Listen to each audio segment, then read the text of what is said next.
Chers amis, voici un bref résumé de ce que nous avons partagé hier soir sur notre nouveau thème, un regard biblique sur les relations enfants-parents.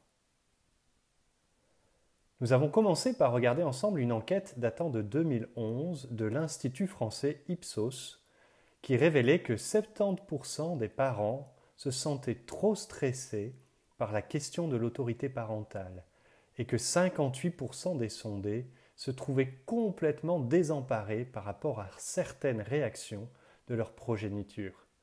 Vous avez l'article complet en lien. La qualité des relations enfants-parents est un défi quotidien et cette enquête révèle l'ampleur du désarroi. Si vous vous sentez dépassé, sachez que vous n'êtes pas seul, nous serions même plus nombreux à l'être qu'à ne pas l'être. Nous avons ensuite réfléchi au fait que la relation est au cœur du projet de Dieu pour sa création. Dieu a créé les êtres humains pour avoir une relation toute particulière avec eux, une relation de qualité bien entendu. On l'appelle relation verticale. Il a aussi exprimé clairement qu'il n'est pas bon que l'homme soit seul. Vous connaissez bien cette référence, Genèse chapitre 2 verset 18. Et avait initialement prévu que nous vivions en parfaite harmonie les uns avec les autres. On l'appelle relation horizontale. Nous avons vu la force et la beauté de la relation au sein de la triunité, évidente dans ces deux textes que je vous invite à lire. Jean chapitre 17, versets 20 à 23, Jean chapitre 8, verset 28. Au chapitre 43 du prophète Ésaïe, versets 1 à 4, Dieu rappelle par la bouche de son prophète à quel point Dieu désire protéger, secourir ses créatures et à quel point il les aime. Ce passage est magnifique, vous pouvez aussi le relire. Nous avons donc été créés avec, dans notre ADN spirituel et physiologique, cette vocation à la relation. Cette courte vidéo réalisée par The Bible Project nous fait un résumé de ce qui a entraîné la dégradation majeure des relations verticales et horizontales. Je vous laisse la visionner. Quand la Bible parle du ciel et de la terre, elle fait référence au domaine de Dieu et au nôtre. Ma compréhension de notre domaine est claire. C'est là où nous vivons. Il y a des arbres, des fleuves, des montagnes. Quant au domaine de Dieu, sa représentation est un peu floue dans mon esprit. Et dans la Bible, on a des indices et des images à travers lesquels on essaie de décrypter ce concept qu'est le domaine de Dieu. Concept qui est naturellement incompréhensible. Donc, ces deux domaines se trouvent dans deux espaces différents, c'est bien ça? En effet, ils sont de différentes natures. Mais le plus intéressant est que dans la Bible, ces domaines ne sont pas toujours distincts l'un de l'autre.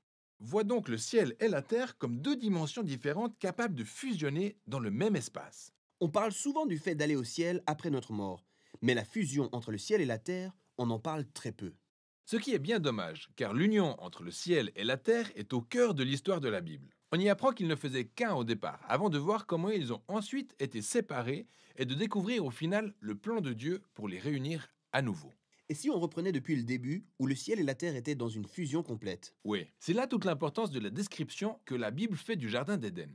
C'est un cadre où Dieu et l'humanité demeurent en parfaite harmonie, dans l'unité, et où les humains œuvrent main dans la main avec Dieu pour bâtir un monde magnifique, florissant, épanoui, etc. Mais les humains que nous sommes voulions faire les choses différemment. Nous avons exclu Dieu pour créer un monde sans lui. Exactement. D'où la séparation de ces deux domaines. La Bible se sert de différentes appellations pour définir ces deux domaines afin de bien les distinguer l'un de l'autre. Tu disais que ces deux domaines pouvaient fusionner, non? Peux-tu expliquer comment ça se passe? C'est là que les temples prennent tout leur sens car, dans le contexte biblique, on expérimente la présence de Dieu en se rendant dans un temple. C'est là que le ciel et la terre fusionnent. La Bible décrit deux types de temples. On a d'abord le tabernacle, qui est en fait une tente construite par Moïse, et ensuite il y a cet imposant édifice bâti par Salomon. Et ces temples étaient ornés d'œuvres d'art représentant des arbres fruitiers, des fleurs, des anges, sans oublier les nombreux objets faits à base d'or, de pierres précieuses et autres. Le but étant de vous replonger dans l'atmosphère du Jardin d'Éden. Et au cœur du temple, il y avait un lieu appelé le Saint des Saints. Il était comme le siège même de la présence de Dieu. Donc on peut y entrer et communier à nouveau avec Dieu. Pas si vite, surtout que le temple a aussi ses restrictions. Le fait est que le domaine de Dieu est imprégné de sa présence, sa bonté, sa justice et sa beauté, alors que celui de l'humanité est désormais envahi par le péché, l'injustice et l'horreur que tout ça engendre. Comment ces domaines peuvent-ils arriver à fusionner s'ils sont aussi différents et opposés l'un à l'autre? C'est ce qui a été résolu par le sacrifice d'un animal. C'est bizarre quand même. C'est quoi le rapport avec les sacrifices d'animaux? Le principe est le suivant. Lorsqu'un animal meurt à la place d'une personne, il absorbe en quelque sorte le péché de cette personne.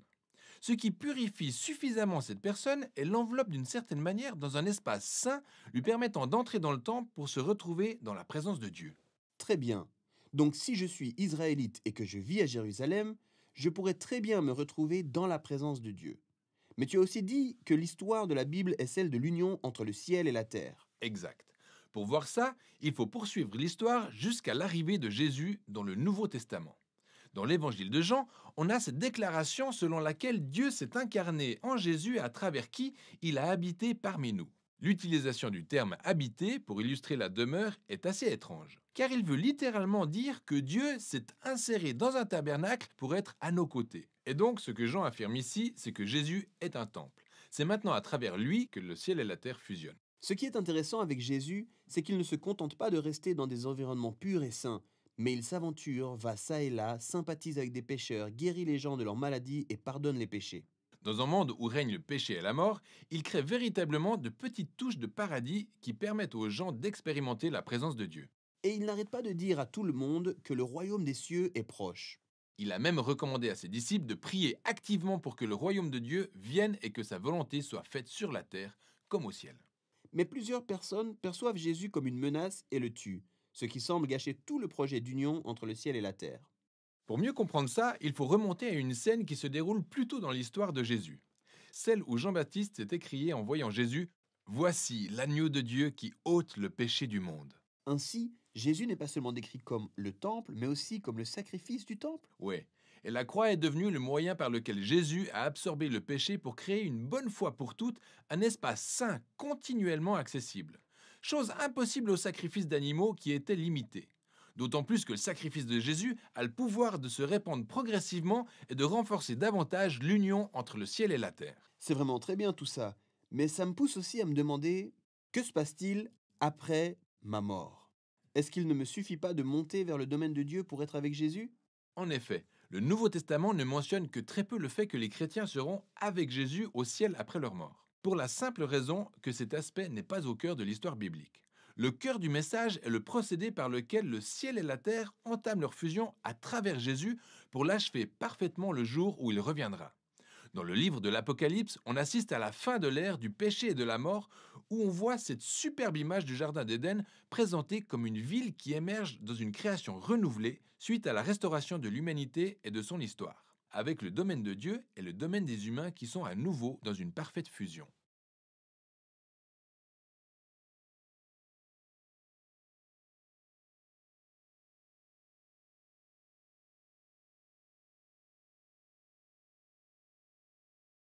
Le péché originel s'est manifesté par une rupture de confiance qui a entraîné une rupture de relation.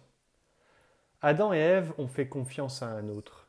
Ils ont été infidèles. Fidèle, fidélité et foi sont des mots provenant d'une même racine. La relation verticale, qui consistait en une communion parfaite, a été mise à mal. La séparation d'avec Dieu, la perte de cette relation est appelée mort spirituelle. La relation horizontale, la belle communion originelle entre Adam et Ève a également été mise à mal. Genèse chapitre 3 versets 9 à 13 nous montre comment les relations se sont dégradées. Adam et Ève sont gênés devant Dieu déjà et seront finalement chassés du jardin d'Éden. L'homme connaît désormais la honte, la peur à l'égard de Dieu. Il connaît ensuite la lâcheté, le manque de solidarité à l'égard de sa femme, avec qui il est une seule chair. Il aurait pu dire « nous en avons mangé », mais il dit « la femme que tu as mise auprès de moi, en mettant presque la faute sur Dieu, et en tout cas sur sa femme. La femme, quant à elle, peut-être la plus responsable devant Dieu, reconnaît avoir été séduite. Satan a réussi son coup, mettre à mal la relation entre Dieu et ses créatures, mettre à mal la relation entre les deux créatures de Dieu. Leurs enfants hériteront malheureusement du problème. Caïn et Abel auront un problème relationnel qui va tourner au premier homicide, un fratricide en l'occurrence. Ça fait partie de ses œuvres à Satan, détruire les bonnes relations. Mais heureusement, Jésus a paru afin de détruire les œuvres du diable, nous dit 1 Jean 3, verset 8. Avant la venue de Jésus, dans l'histoire du salut, Dieu a donné la loi de Moïse.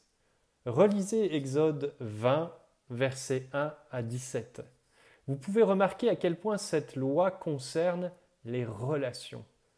Elle fixe des règles relationnelles entre Dieu et ses créatures, et pour les créatures entre elles. Nous avions vu lors de l'étude sur l'Arche de l'Alliance combien cette relation avec Dieu était très limitée. Quant aux règles relatives aux relations entre les êtres humains, elles servent à canaliser les effets du péché, mais ne les neutralisent pas.